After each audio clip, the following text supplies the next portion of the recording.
Hi everyone, welcome back to the Pot Smoker's Bible. My name is Zion.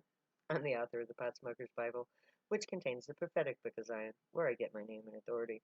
It comes from the Ketuvim, or Old Testament of the Hebrew Bible. I use the King James Version of the Christian Bible to put together the prophecy of Israel from the scattered bits and pieces of testimony of the prophets, and it became the Book of Zion. When I went to publish the Book of Zion, I was informed that I could only publish a book if I had written 75% of the text on my own. So I had to write another book. It's called the Pot Smoker's Bible, and it contains the prophetic Book of Zion, which is not capable of being published solo because it's written entirely in Bible verse, not my own words. And so I am publishing Peace, the final thing on my to-do list, to take on the mantle of the Zion of the Most High God of Israel and to save my people from their oppressors. I'm reading to you today from the 19th chapter of the Pot Smoker's Bible, which contains the 16th chapter of the Book of Zion. It's called They That Hate Me. And I'm going to reread to you Psalms 69:4 in case you didn't watch my last video. It is Zion 16:5, and it says, "They that hate me without a cause are more than the hairs on my head. They that would destroy me, being mine enemy wrongfully, are mighty. Then I restored that which I took not away." Psalms 69:4, this passage tells us that we are a minority. Those who believe the lies far outnumber us. It is said that 3 out of 5 don't use drugs. If that is so, then the 2/3 ratio of Isaiah is about right. We are outnumbered, but that doesn't mean that we are not justified. The truth has no numbers. The fact that I'm a good person belies the false claim that I'm a threat to society. The lies told to the public by the state through the media and Hollywood makes the entire premise for the prohibition false. Drugs are abused, but drugs do not threaten society. This is a premise for the need to wage the war, and it's not true. So no matter how many believe the lie, it's still a lie. The abuse of power is so great that the victims must pay fines to the state to reimburse the court for the cost of their incarceration and probation. We get robbed. Our children brainwashed against us. We have to go to prison or be brainwashed in rehabs. The state gets to dictate our every move, and we get to pay them to do it to us. Psalms 143:3 becomes Psalm 16:6.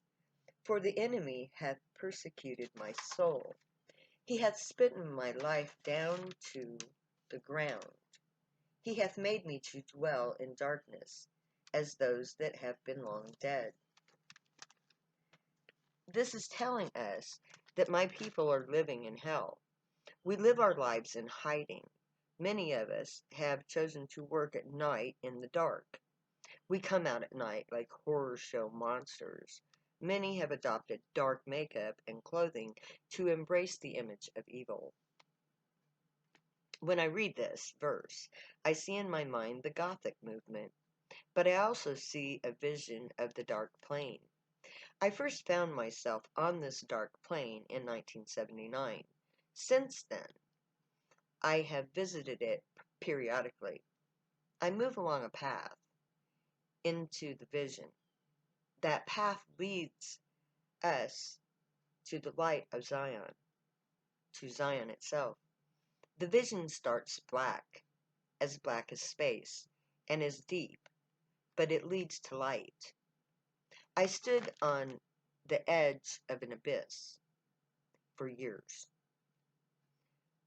I first saw the alien ships in that place. I fell into the abyss and brought my Messiah out the other side. We have been walking that path ever since. Now we stand at the edge of the light. The truth is about to set us free. The abyss is far, far behind. The more we use drugs, that image is the cover art for the book. It will be anyway. It is my passage to Zion, the vision given to me by the Gray, to help me see the path that I should take and travel to redemption, salvation, and the future of the planet Earth, i.e. Zion. Have I told you yet that the planet we call Earth is known as Zion in the rest of the known galaxy or intergalactic civilizations? I was given the name Zion because that is the name chosen by the galaxy. We are the planet Zion. Let me make this clear. I am named after the planet, not the planet after me. I represent planet Zion. The image of the plain of Zion, the cover art, someday, is dark. The dire nature of the plight of the poor is illustrated in the artwork.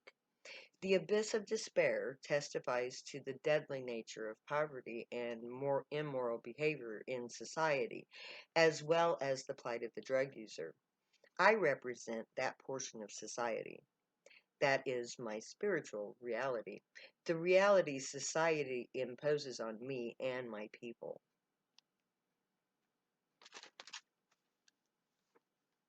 Psalms 119, 157, and 158 becomes Zion 16, 7, and 8. Many are my persecutors and mine enemies, yet do I not decline from thy testimonies. I beheld the transgressors and was grieved, because they kept not thy word. Psalms 119 tells us that the state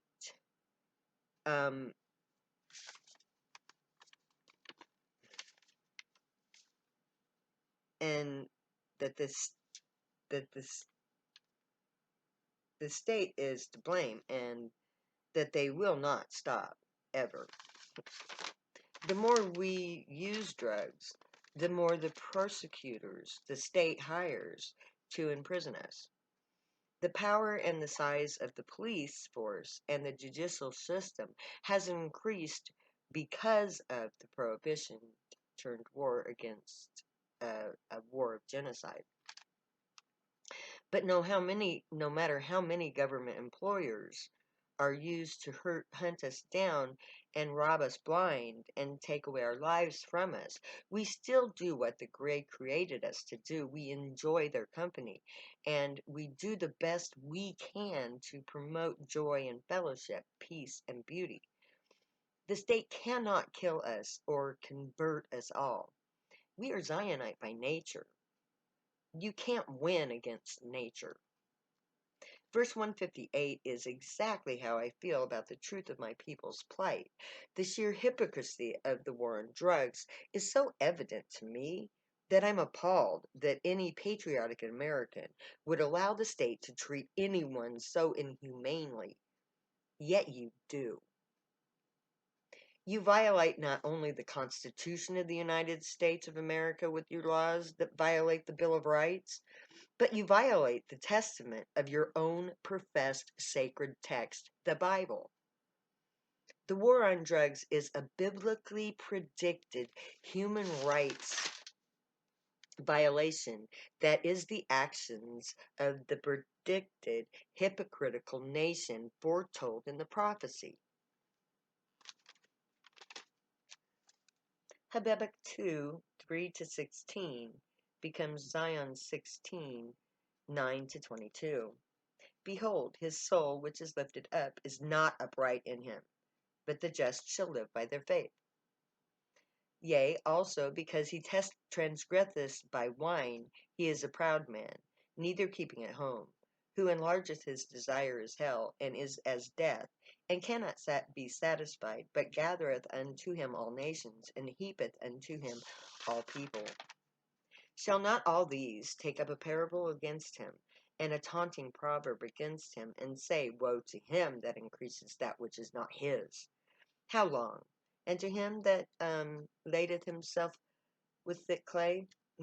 Shall they not rise up suddenly, that shall bite thee, and awaken, that shall vex thee? And thou shalt be for booty unto them, because thou hast spoiled many nations. All the remnant of the people shall spoil thee, because of men's blood, and for violence of the land, of the cities, and of all that dwell therein. Woe to him that coveteth an evil covetousness to his house, that he may set his nest on high, that he may be delivered from the power of evil. Thou hast consulted shame to thy house, by cutting off many people, and hast sinned against thy soul. For the stone shall cry out of the wall, and the beam out of the timber shall answer it. Woe to him that buildeth a town with blood, and establisheth a city with iniquity. Behold, it is not of the Lord of hosts, that the people shall labor in the very fire, and that the people shall weary themselves of every vanity. For the earth shall be filled with the knowledge of the glory of the Lord, as the waters cover the sea. Woe to him that giveth his neighbor drink, that putteth a bottle to him, and maketh him drunken, that also thou mayest look upon their nakedness. Thou art filled with shame for glory. Drink thou also, and let thy foreskin be uncovered. The cup of the Lord's right hand shall be turned unto thee, and the shameful spewing shall be thy glory.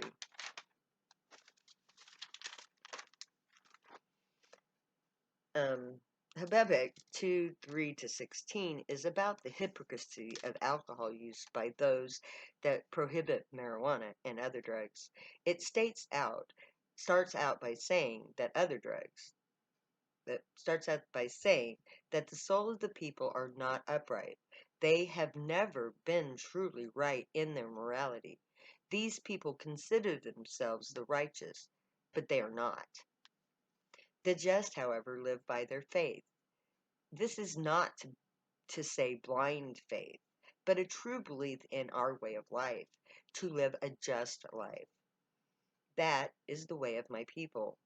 Amongst ourselves, we are faithful to our beliefs and to each other. Prisons are full of the proof. Every prisoner serving time for drugs offenses is a faithful Zionite. Verse 4 states that the people who create the war on drugs are users of alcohol. They are proud. They drink in public in bars. They then drive cars and kill people. These people are world leaders who suck in all other nations, spreading their poison to the entire world. They are greedy, power-hungry drunks who are never satisfied. This is, of course, America. Verse 5 illustrates the current worldview of America.